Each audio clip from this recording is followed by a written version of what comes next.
வணக்கம். நான் டாக்டர் தீபா லாலன். இன்னைக்கு நம்ம என்ன டாபிக் பத்தி டிஸ்கஸ் பண்ண போறோம் அப்படின்னு கேட்டீங்கன்னா, குரு வக்ர பயிற்சி பலன்கள் தாங்க பார்க்க போறோம். பொதுவா இப்ப இந்த குரு வக்ர பயிற்சி பலன் எப்ப ஸ்டார்ட் ஆகுது அப்படின்னு கேட்டீங்கன்னா, அக்டோபர் 9, 2024 முதல் பிப்ரவரி 4, 2025 வரைக்கும். இந்த குரு வக்ர பயிற்சி காலம் எவ்வளோ நாளு அப்படின்னு கேட்டீங்கன்னா, அப்ராக்சிமேட்லி அதாவது 4 மந்த்ஸ். கரெக்ட்டா சொல்லணும்னா 3 மாசம் 26 நாட்கள்.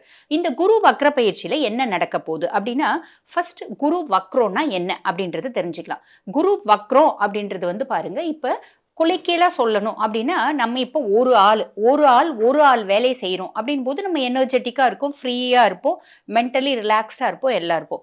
இப்ப ஒரு ஆள் 10 ஆள் வேலைய செய்றோம் அப்படின்போது நம்ம என்ன ஆவோம்? எக்ஸாஸ்ட் ஆயிடுவோம். ரொம்ப ஸ்ட்ரெஸ் ஆவோம். அந்த மாரி தான் வந்து பார்த்தீங்கன்னா, குரு பகவான் வக்ரகதி அடையறது அப்படின்றது. குரு பகவான் வக்ரகதி அடையிற காலகட்டத்தில வந்து பார்த்தீங்கன்னா, நட்சத்திர பாதங்கள தான் கடக்கிறாரே தவிர, ராசி மண்டலத்த கடக்கிறது இல்ல. இந்த குரு பகவான் வக்ரகதி அடையறது அப்படின்றது வந்து பாருங்க, நெறைய பேரால உன்னிச்சு கவனிக்கக்கூடிய ஒரு விஷயமா இருக்கு.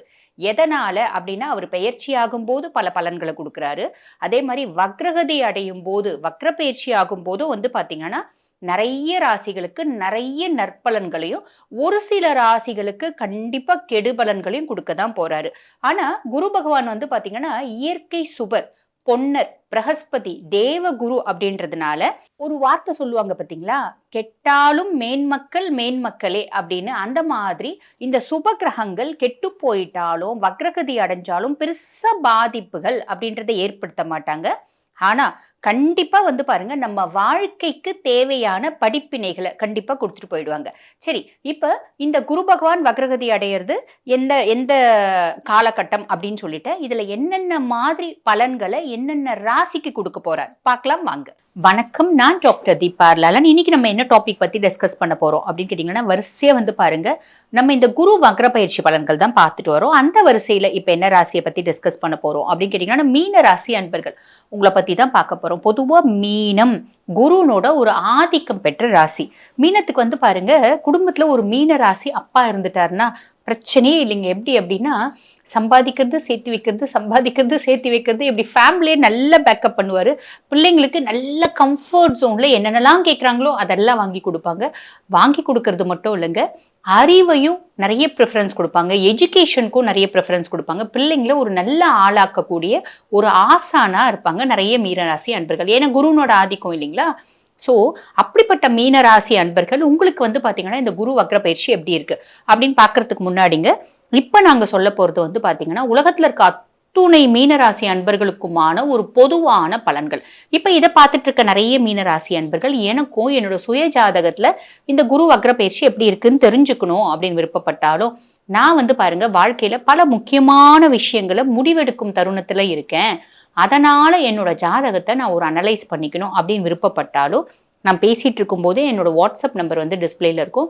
அந்த வாட்ஸ்அப் நம்பருக்கு ஹாய்னு ஒரு மெசேஜ் பண்ணுங்க. ஸ்டாஃப் உடனே ரெஸ்பாண்ட் பண்ணி அப்பாயின்மெண்ட் ஃபிக்ஸ் பண்ணி கொடுப்பாங்க. என்கிட்ட பேசிக்கலாம். சரி வாங்க, உங்களுக்கு இந்த குரு வக்ர பயிற்சி எப்படி இருக்கு அப்படின்னு பார்க்கலாம்.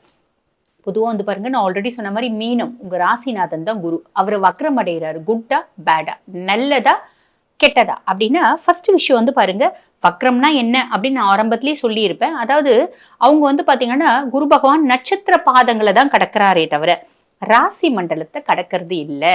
அவர் வந்து பாத்தீங்கன்னா கொஞ்சம் எக்ஸாஸ்ட் ஆவாரு, அவ்வளவுதான் வக்ரம் அப்படின்றது. ஆல்ரெடி வந்து பாத்தீங்கன்னா 7 நாட்டு சனி, ராகு வந்து ஃபர்ஸ்ட் ஹவுஸ் என்ன பண்ணுன்னா, சிலருக்கு அதிக எக்ஸ்பெக்டேஷன்ஸை ஏற்படுத்தும், சிலருக்கு அதிக பயத்தை ஏற்படுத்தும். அதாவது இந்த ராகு வந்து ஜென்ம ராகு என்ன பண்ணுவாரு அப்படின்னா, நிறைய ஒரு எக்ஸ்பெக்டேஷன்ஸ். இதை ஒரு ஒரு உதாரணத்தோட நான் சொல்றேங்க, அப்பதான் உங்களுக்கு தெளிவா புரியும். இது வந்து பாருங்க, இந்த ஜென்ம ராகு எப்படி அப்படின்னா, இதை விட இன்னும் பெட்ரு, இது வேணும், இது நான் வாங்கி கொடுத்துட்டேன், இது எனக்கு கிடைச்சிச்சு, இதை விட இன்னும் பெட்டரா இருந்தா நல்லா இருக்குமே, அது கிடைச்சிடுச்சு, அதை விட இன்னும் பெட்டரா இருந்தா நல்லா இருக்குமே அப்படின்ற மாதிரி.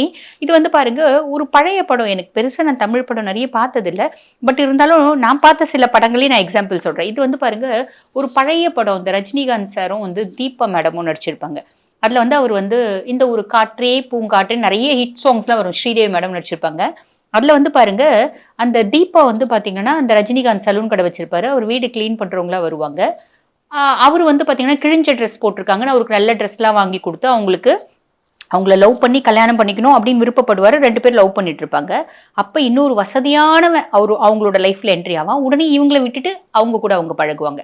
அந்த மாதிரி இவரை விட அவங்க பெட்டரா தெரியும். அவங்கள விட இன்னொருத்தவங்க பெட்டரா தெரியும். அப்ப ரஜினிகாந்த் ஒரு வார்த்தை சொல்லுவாரு. அதாவது லைஃப்ல எப்பயுமே ஒண்ணுத்தோட ஒண்ணு பெட்டரா இருந்துட்டே தான் இருக்கும். நம்ம அதை நோக்கி போகக்கூடாது. வாழ்க்கையில நல்லதுன்னு ஒண்ணு இருக்கும். அதை நோக்கி போகணும். உன் மேல உண்மையான அன்பு யார் வச்சிருக்காங்களோ அவங்கள பார்த்து நீ வந்து வாழணும் அப்படின்ற மாதிரி பல அட்வைஸ் கொடுப்பாரு. அதேதான் இப்போ வந்து பாத்தீங்கன்னா மீனத்துக்கு அந்த ஜென்ம ராகு என்ன பண்ணுவாரு அப்படின்னா பெட்டரா அந்த சின்ன குழந்தைங்க ஒண்ணு வாங்கி கொடுத்தா அது வாங்கி கொடுத்துட்டு அடம் பிடிக்கும், அது வேணும்னு வாங்கி கொடுத்துட்டு அதை தூக்கி போட்டு இன்னொன்னு கேட்கும். கொஞ்ச நாள் விளையாடிட்டு அந்த மாதிரி தான் வந்து பாத்தீங்கன்னா ஜென்ம ராகு. நம்மளுக்கு எதுலையுமே திருப்தி அப்படின்றது இருக்காது. ஆக்சுவலி அந்த எக்ஸாம்பிளுக்கு நான் அதை சொன்னேன். அந்த கேரக்டர் டெட்ரியேட்க்கு நான் சொல்லலை. அந்த மாதிரி ஒரு மைண்ட் செட் இருக்கும். இப்போ வந்து பாருங்க, நம்ம இன்னும் ஒரு எக்ஸாம்பிளோட சொல்றோம் அப்படின்னு வச்சுக்கோங்களேன். நம்ம ஒரு கார் வாங்குறோம், புதுசா கார் வாங்கியிருக்கோம், நம்மளுக்கு ரொம்ப பிடிச்சி ரொம்ப விருப்பப்பட்டு தான் வாங்கணும். ஒரு 10 நாள் கூட அந்த கார்ல நம்ம டிராவல் பண்ண இல்லை, இந்த ப்ராப்ளம் இருக்கு, அந்த ப்ராப்ளம் இருக்கு, என் ஃப்ரெண்டு அந்த கார் வாங்கியிருக்கு, அது ரொம்ப சூப்பரா இருக்கு, அது வாங்கணும் அப்படின்ற மாதிரி தோணும். ஸோ எது கொடுத்தாலும் நம்மளுக்கு திருப்தி வராது. இதை விட இன்னும் நல்லது, அந்த நல்லது கொடுத்தாலும் திருப்தி வராது. இது ஜென்மராகு ஏற்படுத்துவாரு. நல்லா ஞாபகம் வச்சுக்கோங்க. நம்ம ஆசையை தூண்டி விட்டுட்டே இருப்பாரு. அவர் சொல்ற பேச்சை நம்ம கேட்கக்கூடாது. சரிங்களா? அதுக்காக தான் இவ்வளோ எக்ஸாம்பிள் உங்களுக்கு சொல்லி, எனக்கு தெரிஞ்ச வரைக்கும் சில படங்களை சொல்லி நான் உங்களுக்கு புரிய வைக்க ட்ரை பண்ணேன். சரி, சிலருக்கு வந்து பாருங்க அதிக பயம் இருக்கும். அதிக பயம்னா எப்படின்னா, நம்ம இந்த கமலஹாசன் சார் ஒன்று இருக்கு, தென்னாலி பயம் மாதிரி. அதாவது நிக்க பயம், நடக்க பயம், படுக்க பயம், படுத்தா பெட்ஷீட் போக்க பயம், என்னென்னோ சொல்லுவார் பார்த்தீங்களா? அந்த மாதிரி எல்லாத்துலேயுமே பயம் இருக்கும். ஒன்று அதிக ஆசை இருக்கும், இல்லை அதிக பயம் இருக்கும். இது ரெண்டுத்தையும் வந்து பார்த்தீங்கன்னா ராகு பகவான் ஏற்படுத்துவார். ஸோ இது ரெண்டுத்துக்குமே வந்து மனம் தளராமல் இதெல்லாம் இருக்கும் தான் அந்த அம்மா சொல்லிச்சு. அதை வந்து ஆஸ்ட்ராலஜி ப்ரெடிக்ட் பண்ணும்போது இவ்வளோலாம் சொன்னாங்களே. ஸோ நம்ம அப்படி இருக்கக்கூடாது அப்படின்ற மாதிரி நினச்சிக்கோங்க. ஓகேங்களா? சரி, குரு பகவான் 3ஆம் பாவம். 3ஆம் பாவம்ன்றது இளைய சகோதர தைரியஸ்தானம். இப்போ வக்ரம் அடைஞ்சிருக்கார். என்ன பண்ணுவாரு? ஓவரா நம்மள திங்க் பண்ண வைப்பார். ஓவரா இப்ப இந்த கிரகம்லாம் நம்ம மனசோட தான் விளையாட போறாங்க. புரியுதுங்களா? ஓவரா திங்க் பண்ண வைப்பார். நம்ம எப்படிலாம் திங்க் பண்ணுவோம்? இதை ஒரு உதாரணத்தோடு சொல்லலாம். ஒரு பையன், அவருக்கு வந்து ஒரு 23 வயசாகுது. அவருக்கு வந்து ஒரு பொண்ணை பார்த்து கல்யாணம் பண்ணி கொடுத்துருக்காங்க. அவர் வந்து பாத்தீங்கன்னா மீன ராசி என்பரா இருக்காரு. அப்ப என்ன பண்ணுவாருன்னா, அந்த பொண்ணை பார்த்து கல்யாணம் பண்ணி கொடுத்தே 10 நாள் தான் ஆகுது. அந்த பிள்ளை ஏதோ ஒன்று இவர் சொல்ல அந்த பிள்ளை கேட்கல. ஏதோ இவங்களுக்குள்ள ஒரு சின்ன ஒரு கான்ஃபிடன்ஸ் வச்சுக்கோங்களேன். உடனே அந்த பையன் என்ன திங்க் பண்ணுவான்? அவன் தானே மீன ராசி. அவன் என்ன நினைப்பான் அப்படின்னா, ஐயோ இந்த பொண்ணை நம்ம தலையில கட்டி வச்சுட்டாங்களோ, தெரியாம, அது லவ் மேரேஜா இருக்குன்னு வச்சுக்கோங்க. ஐயோ நம்ம தெரியாம இவ்வளோ லவ் பண்ணிட்டோமோ, லவ் பண்ணும்போது தேவதையா இருந்தாலே அவ சின்ன முடியாது அப்படின்னு இப்போ வந்து பயங்கர ராட்சசியா கொஞ்சம் கொஞ்சமா மாறிட்டு வராளே, ஒருவேளை பின்னாடி முழுசும் ராட்சசி ஆயிடுவாளோ, முழுசும் நம்மளை அடக்கி ஆண்டுருவாளோ, முழுசும் நம்ம லைஃப்பை வந்து நம்மளே நம்ம தலையில மண்ணை வாரி போட்டுக்கணுமா, நம்மளே நம்ம லைஃப்பை கெடுத்துக்கணுமா, இவ நம்மளுக்கு ஒத்து வருவாளோ ஒத்து வர மாட்டாளோ, இவளை கண்டினியூ பண்றதா அறுத்து விட்டுட்டுறதா, இப்படின்ற அளவுக்கு பேசாம டிவோர்ஸ் கொடுத்துடலாமா, இந்த அளவுக்கு யோசிப்பீங்க. ஒரு சின்ன விஷயத்துக்கு பெருசா யோசிப்பீங்க. ஸோ ஆன் தி ஹோல் மீனத்துக்கு எங்க வருது பாருங்க, எல்லாம் மைண்ட் ரிலேட்டட் பிளேஸ் தான் வந்து இந்த கிரகங்கள் ஏற்படுத்த போறாங்க. நல்லா ஞாபகம் வச்சுக்கோங்க. ஸோ இப்படி ஏகப்பட்ட டவுட்ஸ் இந்த ஏகப்பட்ட டவுட்ஸ்னால என்ன ஆகும்னா பயங்கர ஸ்ட்ரெஸ், எக்ஸாஷன், இரிட்டபிலிட்டி இப்படி நிறைய வரும். ஸோ இது நான் என்ன சொல்றேன் அப்படின்னா, ஓவர் திங்கிங் பண்ணாதீங்க. இன்னும் நிறைய பேருக்கு வந்து பார்த்தீங்கன்னா வயிறு சார்ந்த பிரச்சனைகள் வரும். ஏன்னா குருனாலே உடம்புல வந்து பார்த்தீங்கன்னா வயிறு தான் அவர் ஆள்ற இடம். அவரோட ஒரு இது வந்து பிடி வந்து எங்கே இருக்குன்னா நம்ம வயிறு ரிலேட்டட் ஏரியா தான் வந்து குருனோட ஆட்சி அப்படிம்பாங்க. ஸோ ஸ்டொமக் டிஸ்டர்பன்சஸ் நிறைய பேருக்கு வரும். ஸோ பெரும்பாலும் அவுட் சைட் ஃபுட் அவாய்ட் பண்ணுங்க. அப்படியே வெளி ஹோட்டலில் சாப்பிட்றீங்க அப்படின்னா நல்ல ஹோட்டலாக வந்து சாப்பிடுங்க. நிறைய ஸ்பைசி ஃபுட்ஸ் எடுக்காதீங்க. முக்கியமான விஷயம், மனதளவில் ஓவரா திங்க் பண்ணாதீங்க, ஓவரா பயப்படாதீங்க, ஓவரா வந்து பார்த்தீங்கன்னா எக்ஸ்பெக்ட் பண்ணாதீங்க. இதை விட இது பெட்ரு. நான் ஒரு எக்ஸாம்பிளோட சொன்னேன், அதெல்லாம் செய்யாதீங்க. இந்த மீனத்தை பொறுத்த வரைக்கும் இந்த 4 மாதமும் வந்து பார்த்தீங்கன்னா குரு ஒரு சைடு உங்களோட மைண்டோட விளையாடுவாரு, அதே மாதிரி ராகு ஒரு சைடு மைண்டோட விளையாடுவாரு. பெருசா சனி வக்ர நிவர்த்தி அடையும் போது அவரு வந்து 7 நாட்டு சனி, அவரு ஒரு சைடு விளையாடுவாரு. ஸோ ஆன் தி ஹோல் வந்து பார்த்தீங்கன்னா 10 குழந்தைங்க கிட்ட மாட்டின ஒரு பந்து மாதிரி நீங்க ஆளாளுக்கு தூக்கி வேற இதுல அடிப்பாங்க. ஆனா மனம் தளரக்கூடாது, இதுவும் கடந்து போகும் அப்படின்னு இறை வழிபாடு வைங்க. பொதுவாகவே வந்து பார்த்தீங்கன்னா 7 நாட்டு சனி அப்படின்னா நம்ம என்ன பண்ணணும்னா, சனியை வந்து பெருசாக நம்ம நினச்சி பயப்பட வேண்டியதே இல்லைங்க. காரணம் என்ன அப்படின்னா, 7 நாட்டு சனி அப்படின்னாலே சனி வந்து பார்த்தீங்கன்னா நீதிமான். அப்போ அவனுக்கு ஈஸ்வர பதவி பெற்ற ஒரே கிரகம். சனி நல்லா இல்லைன்னா நம்ம we should be very honest. ரொம்ப ஹானஸ்டாக இருந்தால் சனியால் நம்மளுக்கு எடுக்க முடியாது. 2வது சனி நல்லா இல்ல அப்படின்னா ஹனுமனா வழிபாடு பண்ணுங்க. ஆஞ்சநேயரை கும்பிடுங்க. சனி பயப்படுவான், அமைதியாவான். பரமேஸ்வரனை கும்பிடுங்க. ஏன்னா சனிக்கும் கடவுள் ஈசன் தான். சனியினோட அம்மா சாயாதேவி நிறைஞ்ச சிவபக்தி.